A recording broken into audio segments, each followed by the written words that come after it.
Hi.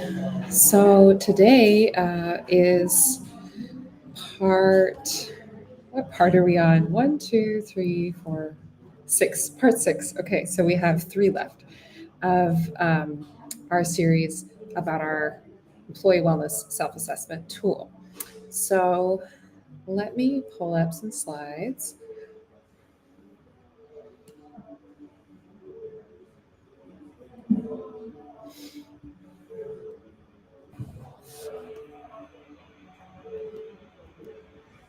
Okay, great.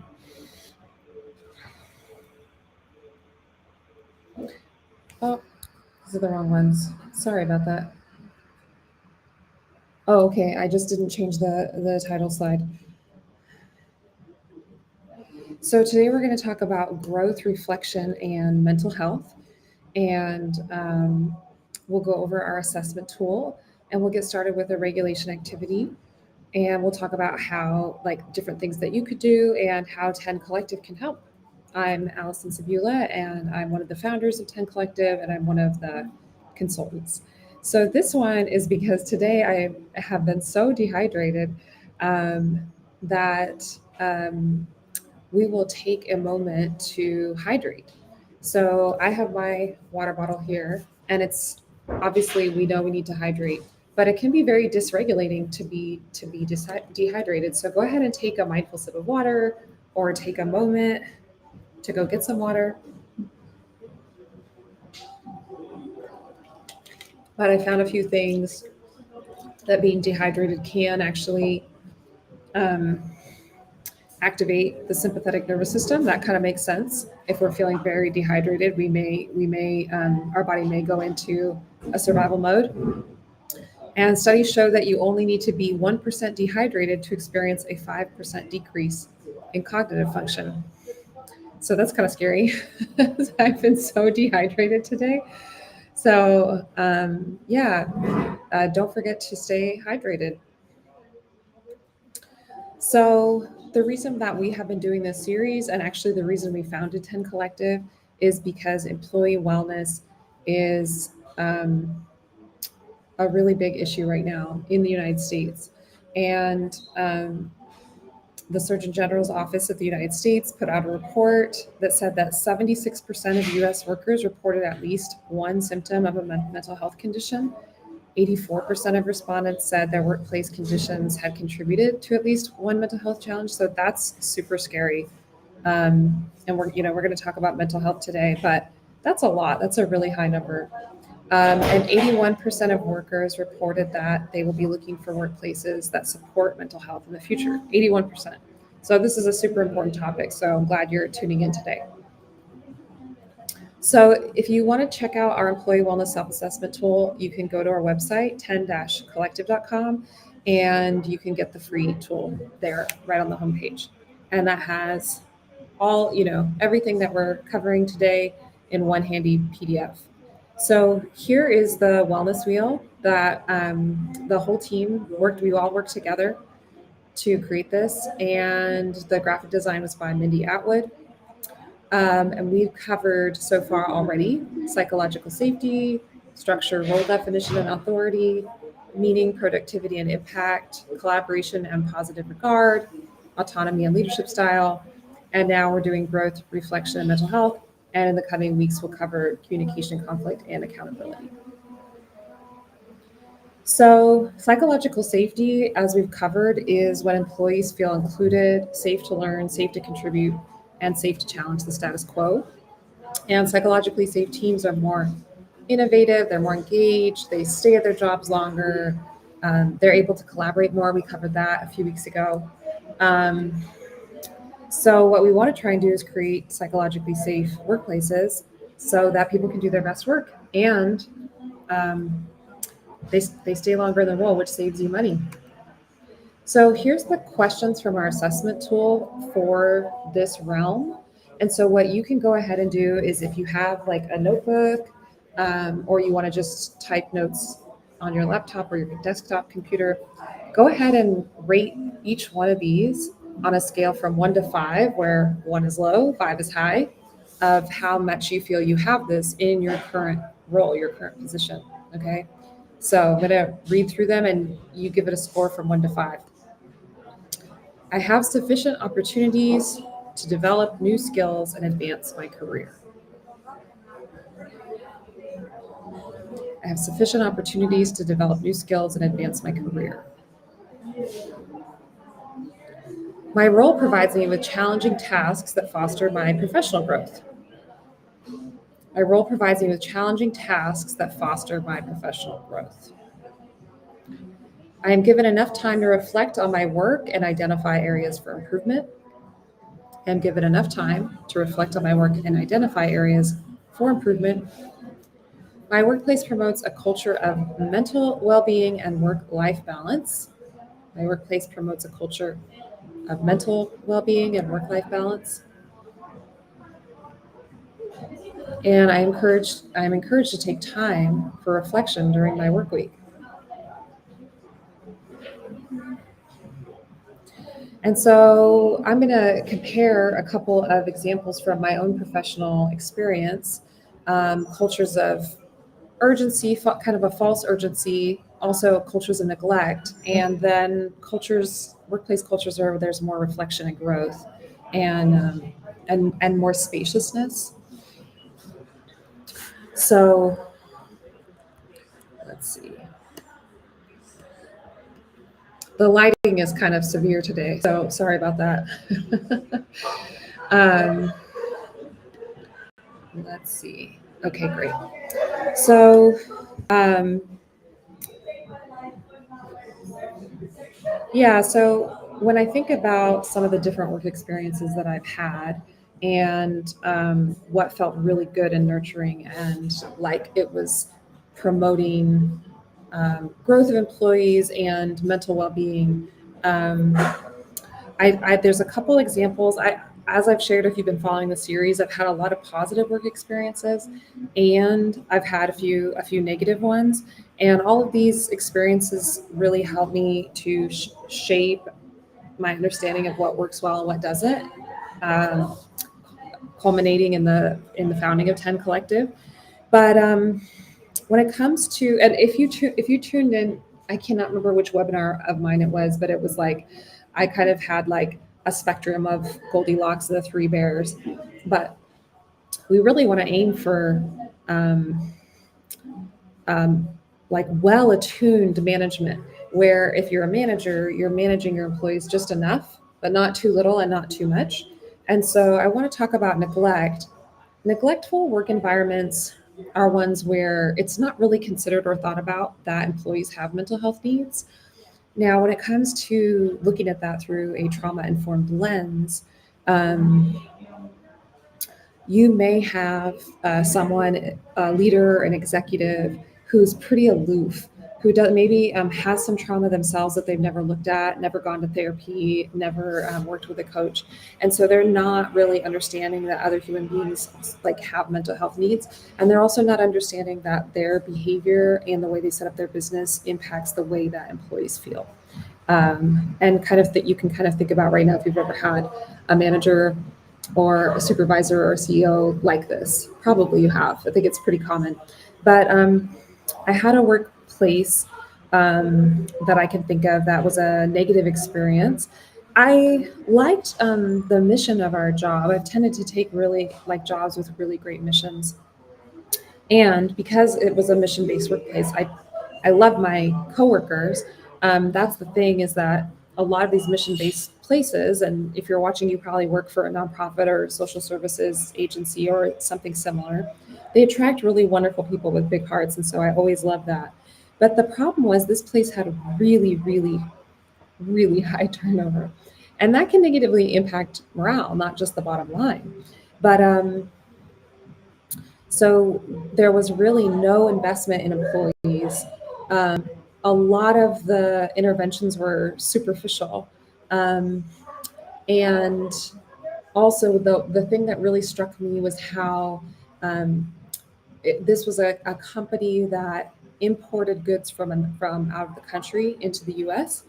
And so there was this perk to invite employees to go visit that country.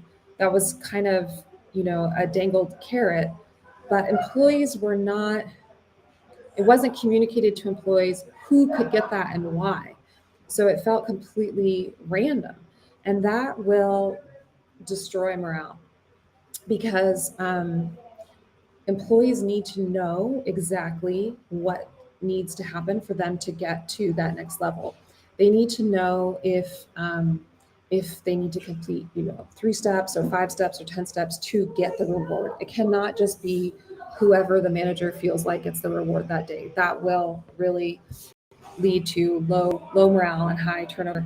And in fact, some employees did leave because they were promised this trip, this carrot, and then they got taken back when the mood of the manager changed. So that's not really fair. And so this just created a culture where employees really felt neglected. I would say when it comes to a culture of false sense of urgency, this tends to be, when we look at it through a trauma-informed lens, this tends to be the type of manager who may have narcissistic personality disorder or psychopathy or something like this, where they're really, really, really out of touch. And they're also really insecure because they deep down inside, they know they don't know what they're doing. And so they tend to create this culture of just sheer chaos where there's no planning. You don't know why you're doing what you're doing. Everyone's overloaded all the time. And they tend to come up with, really random ideas at random intervals and just, oh, you need to do this. You need to put up this fire. You need to do this. You need to do this. And the thing is, when people have a lot of trauma, we lose, and I'll pull up this slide.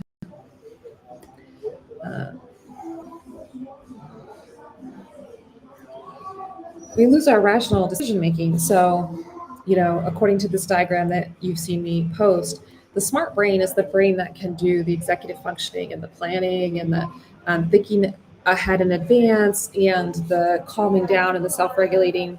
And so if you have someone with a lot of trauma and they're kind of in survival mode all the time or a place of really high emotional intensity, they're probably missing a lot of these planning aspects. Well, who is that going to stress out the most? The employees, right? The employees are going to feel that. Why are we just running around like chickens with their heads cut off? Like, why can't we plan? How come I don't know what I'm doing every day?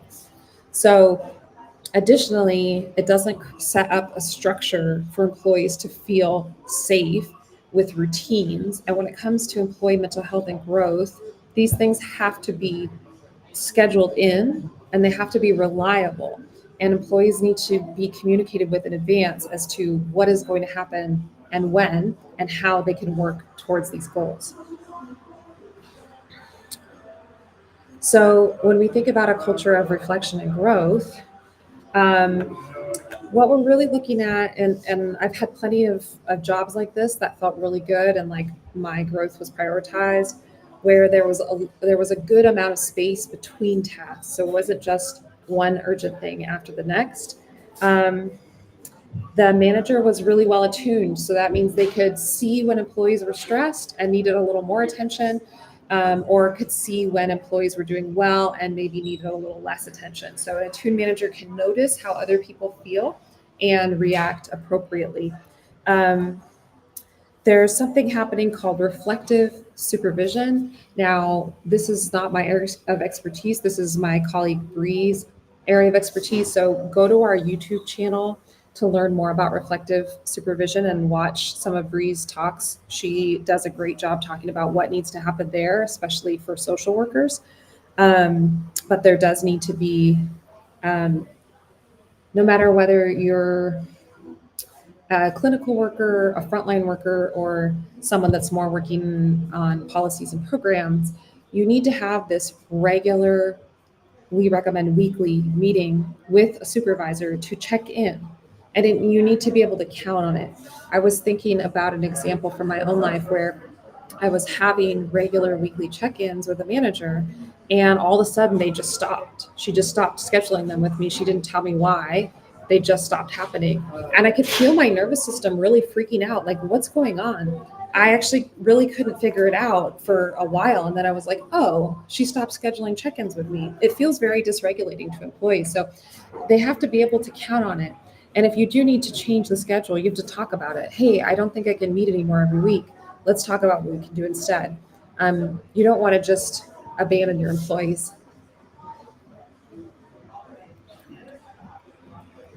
Um, so this is, covering some of the things that we've talked about in the past. But when it comes to creating a trauma-informed workplace, childhood trauma in individuals can show up in the workplace, especially if managers have a lot of trauma. But then also workplaces themselves can be traumatizing to employees. We looked at that statistic way back here at the front.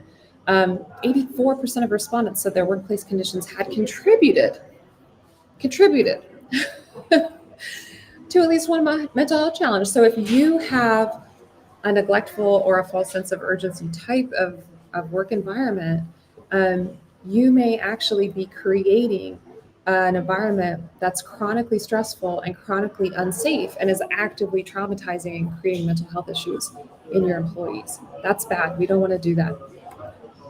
So what do we recommend at 10 Collective? We think it should start with an organizational assessment. We conduct those. You can hire us to do that for you. Or you can use our free tool, and you can use that with your whole staff and do something yourself. You're welcome to use our tool. Reasonable caseloads. We just hear from so many social workers that the caseloads are just not reasonable. And this is probably not going to change that for anyone, but that's what we recommend. Coach and train your managers, because that can make such a huge difference. If you have the right manager who can attune really well to the employees, this really mitigates a lot of stress. Regular and reliable check-ins and supervisory meetings. So they really should happen once a week. If you really have a lot of people that you're supervising, sure, every other week, but it needs to be reliable. That helps people feel safe. That helps our nervous system calm down. We know what's coming. We know what the expectations are. And employees need to know what the benchmarks are to meet and access new opportunities. So they need to know, if am I going on that special trip? If I do these 5 things, they need to know and agree in advance. Will I get a new training or new certification once I've been here 1 year? They really need to know. That was another thing I forgot to bring up in the place that I worked that had that false sense of urgency. There were growth opportunities for employees, but they were really, again, they were dangled out, these carrots dangled in front of us, but they were really snatched away depending on if the supervisor's mood changed. So that creates a really unsafe environment, because you don't know what you can expect and when. And maybe you get excited about something and then it gets taken away from you. So that's a really psychologically unsafe work environment that does that. So there's a really high cost of doing nothing, as you've probably heard me say before. Every time a caseworker leaves an agency, the loss costs the agency 30 to 200% of the former employee's annual salary. And high turnover in the child welfare system negatively impacts not only the agency, but more importantly, children and families. So one study found that youth workers are more reluctant to trust others as a result of losing a caseworker, which can negate years of work to build trust. So work stressors are a leading cause of chronic illness, making it the 5th leading cause of death in the United States as of 2023. So we have some recommendations. So again, you can do an employee audit and you can use our tool. And then our other recommendations are training and coaching. We, again, think that having the right, well-trained, well-attuned managers is going to make a huge difference. We've seen it make a difference. We know it makes a difference. So training is kind of a medium cost, because everyone can do that all together, and it really keeps the cost down, understanding what trauma-informed management, mentally resilient management practices look like. But then one-on-one coaching, which I say is a high cost, but we're actually, we're a startup. We started in February. Our costs for one-on-one coaching, though, they will probably never be lower than they are this year, because we really have the time to take on some new clients this year, and we, the more clients we take, the less time we'll have, and the more that cost will go up. But right now is a really good time to book this with us, because we're offering some really great deals just to start working with a bunch of clients this year. So you should really reach out, because one-on-one coaching really works. I have been doing one-on-one coaching of managers for over 10 years. I love doing this work. And the thing is that people have these personal barriers and personal histories that create these limiting beliefs. Well, I can't practice empathy like that because I was shamed when I was a kid for feeling soft, and now I can't do this with the people that I manage. Okay, well, let's dig in there and see why. And we have those stories kind of excavated and creating a narrative that helps us see, oh, that's just a mental block. Let me practice something different and see how that feels instead. And it really works. So we can help with a lot of these services. We do organizational assessments. We do hiring and job description assistance. We do one-on-one manager coaching. We do leadership development, and we do training series on trauma-informed care, psychological safety, communication, conflict resolution, diversity, equity, and inclusion, and more. So, yeah, we think, working one-on-one with a coach is really powerful because habit change is uncomfortable and it takes time. It takes deliberate practice. This creates a regular check-in for change and creating long-lasting permanent differences in thoughts and behaviors. And it transforms the people, and then it will transform your organization. So we also do some very traditional public health type programs. So we can help you with program creation, implementation, and evaluation, grant writing. We can do literature reviews. We can help you manage your community or strategize how to manage your community. Many of us at 10 Collective came over from Paces Connection, where we were managing a community of 55,000 people. So we know what we're doing there. We can create educational content. We can help you. We can either facilitate groups for your organization, or we can train people within your organization on facilitation skills. We do leadership development, including communication, skills building, and conflict resolution. So we know that being able to rest within a bubble of care in our workplaces gives us so much strength and resilience. Just think about a job that you've gone to in the past, 40 hours a week, that felt really stable and solid. This was such a great foundation for your whole life, right? So please don't hesitate to reach out and talk to us. We can hop on a call and talk about whether we can help meet your needs for your organization, business, or agency. So thanks so much for tuning in today, and I will see you